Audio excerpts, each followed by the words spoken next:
The stage is set. The lights shine down on Alexandria Ocasio-Cortez, a woman whose name has become synonymous with progress, youth, and change. As she steps onto the stage, the crowd erupts, and it's clear that her presence is nothing short of electrifying. At just 35 years old, she embodies the spirit of a generation that refuses to sit idly by while the world continues to burn. Her platform? To bring about revolutionary change on everything from the economy to climate justice to the future of American democracy itself. Now imagine this. Alexandria Ocasio-Cortez is about to face off with one of the most polarizing figures in American politics, Donald Trump. On paper, it's a clash of ideals, with two individuals at the opposite ends of the political spectrum. Trump, a businessman turned president, whose policies have favored the wealthy elite and prioritized the status quo. AOC, on the other hand, a former bartender turned congresswoman who fights for the working class and pushes for policies that would dramatically reshape the nation's economic and social landscape. But what happens when these two get into a heated debate about the future of America? What happens when the conversation turns to the economy, immigration, and the very soul of the nation? As AOC steps up to the mic, she knows this is her moment. The stakes have never been higher. America stands at a crossroads, and her generation will be the one to determine which path the country takes. But she's not just fighting for herself. She's fighting for everyone who has been left behind by the system, the workers, the immigrants, the marginalized. And then Trump, with his signature smug grin, fires the first shot. You want to tax the rich? You want to open the borders? You want to give away free health care? He sneers. That's not the future of America. That's the end of America. The audience murmurs, some agreeing with the former president, others unsure. But AOC doesn't flinch. She steps forward, her voice calm but powerful. This country was built by immigrants, she says. It was built by hardworking people who weren't afraid to fight for a better future. You're right about one thing, Mr. Trump. We're facing an uncertain future. But it's not because of the people who are struggling. It's because of the system you've built, a system that protects the rich and leaves everyone else to fend for themselves. The crowd grows silent, sensing the tension. AOC's words hang in the air. But Trump isn't done. You're just a kid with big ideas. AOC, he scoffs.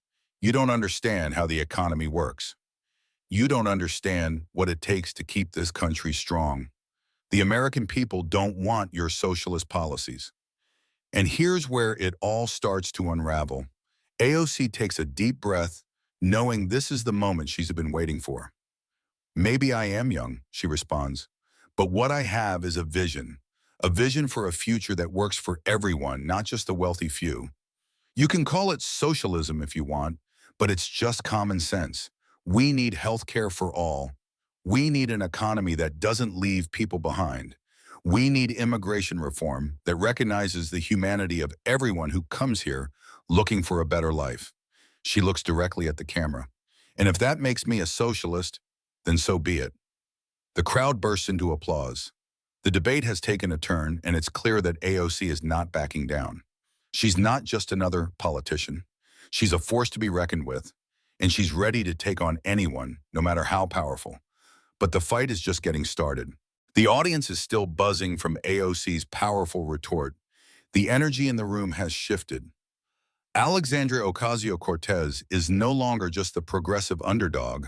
She's a legitimate force, and Donald Trump can feel it. His eyes narrow as he prepares to launch his next attack. You talk about common sense, AOC, but you're so blinded by your ideology that you can't see what's happening in the real world. You want to give everything away for free: healthcare, education, housing.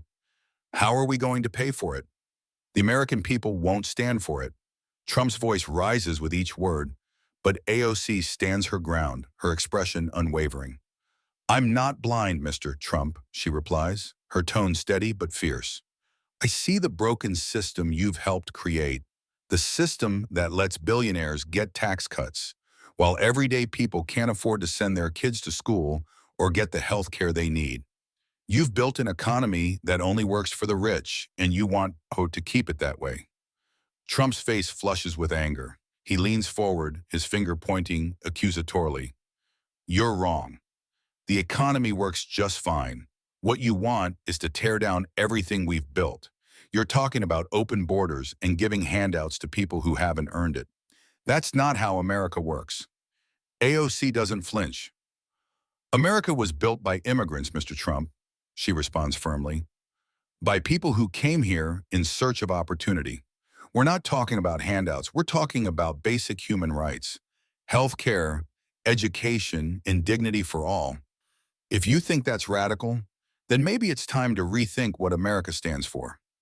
The crowd is on edge, their anticipation palpable. The debate has become more than just an ideological disagreement. It's a battle for the very soul of the nation. And as the tension builds, something unexpected happens. Trump, visibly frustrated, makes a bold accusation.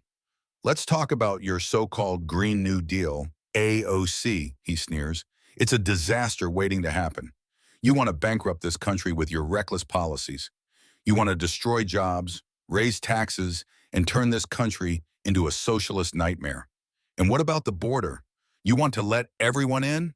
You want to destroy America's security, all for the sake of your political agenda. The room goes quiet. The accusation is sharp, and the implications are serious. The audience stirs, some whispering amongst themselves. But AOC remains calm, unshaken by Trump's words. You're right about one thing, she says, her voice cutting through the tension. The Green New Deal will change things, but not for the worse. It will create millions of jobs, improve the environment, and provide a livable future for our children. As for the border, you're focusing on fear, Mr. Trump. People are not criminals. They are human beings. And this country was built by immigrants, by people seeking a better life. We need to protect their dignity, not tear them down. The crowd reacts again, some cheering in agreement. But Trump is relentless. He launches into an even more personal attack. You think you can change America with your socialist pipe dreams, AOC? You don't even know how the real world works. You're just a puppet for the radical left, and you'll never understand the complexities of this country. It's clear that Trump is trying to provoke her, to get under her skin. But AOC, the political prodigy, has something far more powerful than Trump's insults. She has a vision, and she's not backing down. Maybe you're right, Mr. Trump. Maybe I don't understand your version of America. But I understand something far more important. I understand the people. I understand the workers who wake up every day, putting in long hours to build this country. I understand the families who can't afford health care or a decent education. And I understand the immigrants who risk everything for a shot at a better life. AOC's voice rises with passion, and the room is silent, hanging on her every word. This country belongs to everyone, and we're not going to let people like you steal it from us. You've had your chance, Mr. Trump, and look where we are. It's time for a new America, one that works for everyone. Trump is visibly rattled. The tension between them is palpable. He takes a deep breath, clearly frustrated, but before he can respond, AOC delivers the knockout punch. If that makes me a socialist, then so be it. But we are the future, and we will not be silenced. The room erupts. The audience cheers wildly, many standing in applause. The debate has taken a sharp turn. AOC has turned the tables, not just defending her vision, but taking control of the narrative. But just as it seems like victory is within her grasp, Trump's response will send everything into a scandalous tailspin. The room is electric. The air is thick with tension. Alexandria Ocasio-Cortez has just delivered one of the most powerful lines of her career, and the audience is eating it up. The cheers for her are deafening. She's not just winning this debate, she's capturing the heart of the nation. But just as the applause starts to die down, Donald Trump, visibly rattled, does something unexpected. He smirks, takes a step back, and begins speaking with an almost mocking tone. Well, the socialist hero has spoken, Trump sneers. But let's not forget the truth, folks. AOC might be the darling of the left, but she's nothing more than a puppet for the radical left-wing agenda. And her policies? They will destroy America, just like they've destroyed every country that's tried them. The crowd grows tense again. Some are nodding in agreement with Trump's words, others looking increasingly uncomfortable. But AOC, unshaken, steps forward, her eyes locked on Trump's. She knows this is the moment. Mr. Trump, she begins, her voice calm but firm, you can continue to spread fear and division, but the facts speak for themselves. The policies that you've supported have only benefited the rich. The tax cuts you passed didn't help the average American. They didn't help the workers who are struggling to make ends meet. They didn't help the families who are living paycheck to paycheck. Trump's face darkens, but he's not done. He leans forward, his tone now filled with bitterness. You don't get it, AOC. You never will. You're just a kid with big ideas, and you'll never understand the hard work it takes to build this country. You think you can change things with your socialist policies, but all you'll do is ruin America. You'll destroy jobs, raise taxes, and push this country into economic collapse. The crowd murmurs, but AOC stands tall.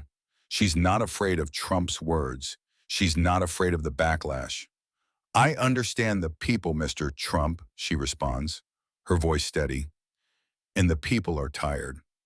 Tired of a system that works only for the wealthy, tired of an economy that leaves them behind. They're ready for change. They're ready for a future where everyone has a fair shot at success, not just the people at the top. At this moment, a ripple of murmurs sweeps through the audience. Something's wrong. Something's off. And just as it seems like the debate is about to reach its crescendo, the scandalous bombshell drops. Trump, frustrated and unable to handle AOC's unwavering confidence, lashes out in a way no one expected. Let's talk about your past, AOC, he sneers, a dangerous glint in his eye. Let's talk about the things you don't want people to know. We all know you've been involved in some shady deals, haven't you? Some questionable business practices? Some ties that don't exactly align with your so-called progressive ideals. Maybe you're not the saint you claim to be. The crowd goes silent. The accusation hangs in the air, heavy with implication. AOC's face hardens as the tension in the room escalates. Her hand clenches into a fist, but she doesn't back down. This is exactly what you do, Mr. Trump, she says, her voice cutting through the silence. You use lies, fear, and intimidation to distract from the real issues. You're trying to make this about me, but this isn't about me. This is about the future of this country. This is about the people who are struggling, the people who need someone to stand up for them. Trump's words have cut deep, and the scandal he's trying to spark seems to be taking shape. The audience, however, is divided. Some are whispering about AOC's past, wondering if there is truth to Trump's allegations. Others are standing firmly behind her, trusting her integrity and conviction. AOC pauses, then looks directly into the camera. I've worked hard to get where I am, and I'll continue to fight for what's right, she declares. If you want to talk about my past, fine. But let's talk about your past, Mr. Trump. Let's talk about your ties to corrupt billionaires, your tax evasions, your shady business dealings. The American people deserve to know the truth about both of us. The room erupts into applause, the crowd clearly favoring AOC's response. She has turned the tables. What Trump thought would be a scandal to take her down has only made her more powerful. The audience is on her side, and her words have shifted the entire momentum of the debate. As Trump stands there seething, AOC looks over at him, knowing she's won this round. But the battle is far from over. The room is on edge. Donald Trump, visibly rattled, tries to regain control, but it's too late. The momentum has completely shifted in AOC's favor. Her response to his personal attacks has left him floundering. He attempts to fire back, but his words lack the same conviction they once had. You don't know what you're talking about, Trump mutters, clearly grasping at straws. You think you can change America with your fantasy ideas, but it's not going to happen. People want the truth, not your pipe dreams. But AOC, standing tall and unwavering, isn't buying it. She's faced down adversity her entire life, and this is just another challenge she's ready to overcome. People want change, Mr. Trump, she responds, her voice firm and resolute. They want an economy that works for everyone, not just the elite. They want an America where opportunity is available to all, not just a select few. I'm not here to give them empty promises or fear-mongering. I'm here to fight for them, to make sure that everyone, regardless of their background, has the chance to thrive. The room erupts into applause again. It's clear that AOC has won the crowd over, but the debate is far from over. Trump, looking more desperate than ever, tries to make one final jab. You're just a puppet, AOC, a puppet for the radical left. You don't represent the real America. Trump spits, his voice rising in anger. You're a joke, and your policies will never fly, but AOC doesn't even flinch. Her eyes lock onto Trump's, and she speaks with the kind of authority that only someone who has truly earned the trust of the people can have. No, Mr. Trump, she says, her voice cutting through the noise. I am not a puppet. I am a representative of the people, of every worker, every immigrant, every person who has been left behind by the system you have protected. And I will never back down from fighting for them. She turns to face the camera, her expression fierce and unwavering. This is not about me. It's about all of us. It's about the future of our country. We cannot afford to keep electing people who don't understand the struggles of the everyday American. We cannot keep electing people who care more about protecting the wealthy than building a future that works for everyone. That's why I'm here, to create a future where everyone has a chance, no matter who they are or where they come from. The room is electric with applause now. The audience is on its feet. AOC has done what many thought was impossible. She has not only held her ground, but has taken down one of the most powerful figures in American politics. She has won this debate, hands down, not with flashy rhetoric or empty promises, but with truth, integrity, and a vision for a better tomorrow. And just as it seems like the debate is winding down, Trump, unable to process the magnitude of his defeat, tries one last desperate attempt to salvage his position. But it's too late. The damage is done. The audience is with AOC now. The future of America, as she has so passionately argued, is in the hands of those who are ready to fight for a more just and equitable society. And Alexandria Ocasio-Cortez has emerged as the hero of this debate. As the camera zooms in on her face, a smile plays across her lips. She knows this moment will go down in history. AOC is not just a politician. She is the embodiment of a new generation that will reshape the future of America. With one final glance at Trump, she turns and walks off the stage, her head held high. The debate may be over, but the real fight is just beginning.